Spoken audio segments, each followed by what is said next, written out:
Fathers, we got to be real careful.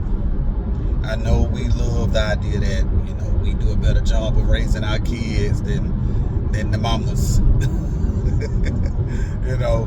There's always this stat that's thrown around that, that children in single father households tend to turn out better than children in single mother households.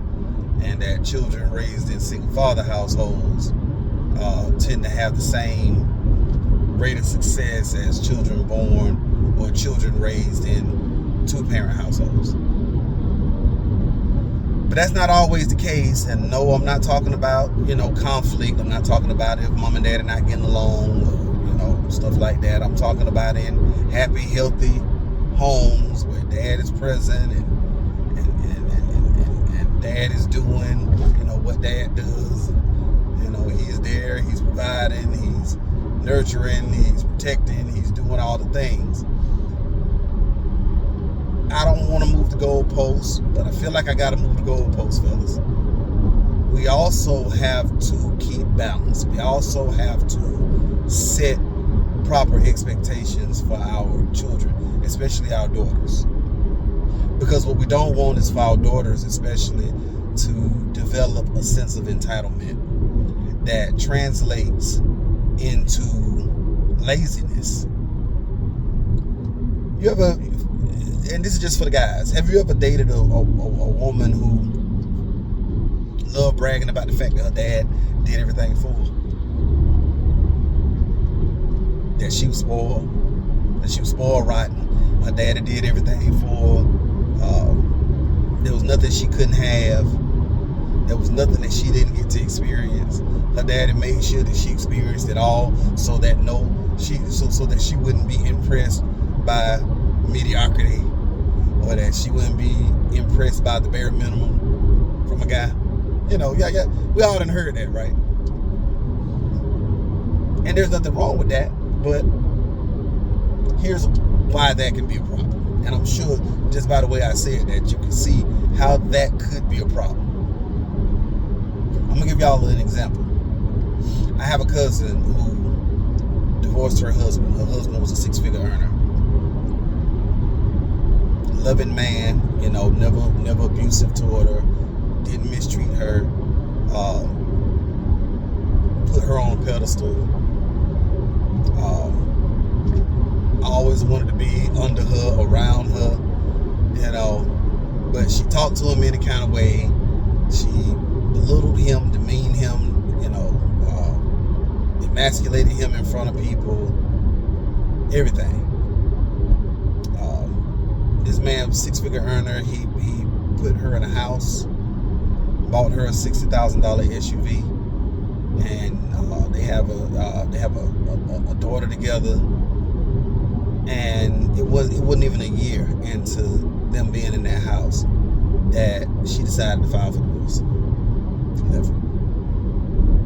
And the reason that she says that she left him is because, he stopped paying the bills.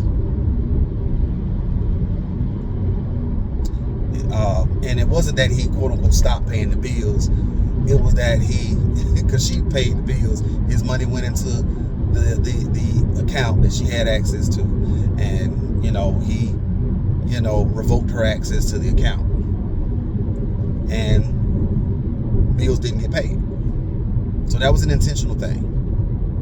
But the reason why he did it, and I'm not saying that he was right for doing it, but the reason why he did it was to get her attention, because he didn't like the way she was treating him. He felt like he was doing too much for her and for the family to keep getting treated the way he was getting treated. I done bought you a house, I done bought you a car, and, I'm not finna put up with this, the way you treat me. So he did that to get her attention, and her response was, okay, well, I'm gonna leave you. The only reason why I was here was because of what you was doing for me. The minute you stop doing that, ain't no conversation to be had now. I'm finna go. So she left.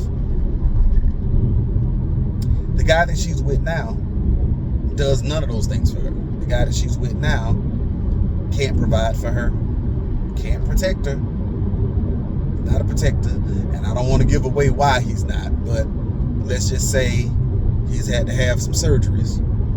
So he's not in a position to be a protector. He's not in a position to be a provider. She's taking care of him. She's taking care of them. She's now in a situation where she has to work in order to provide. When at the time that she was married, she didn't even have to work. What does that have to do with fathers? Well, in the background of the story that I just told is her dad. Her dad, by all accounts, is a millionaire on paper. And she never lacked anything. She didn't have to want for nothing. Right?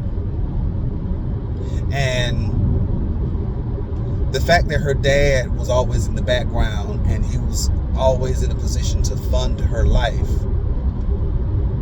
in her mind, her six-figure husband and the $6 man she's with now, she don't see a difference between the two. They're the same in her eyes because she didn't need either one of them.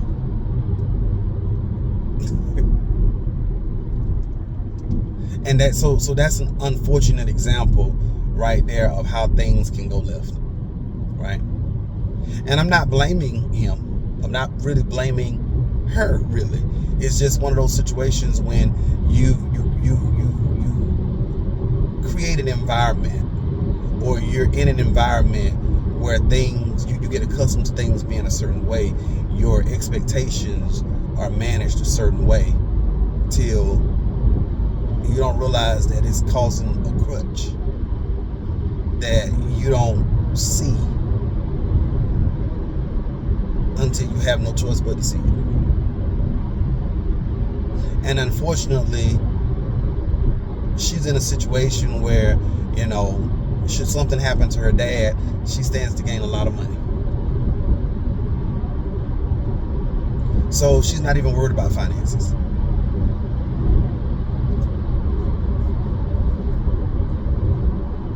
So, you know, dating a guy that's broke is the same thing as dating a guy with money for her, because her daddy got money.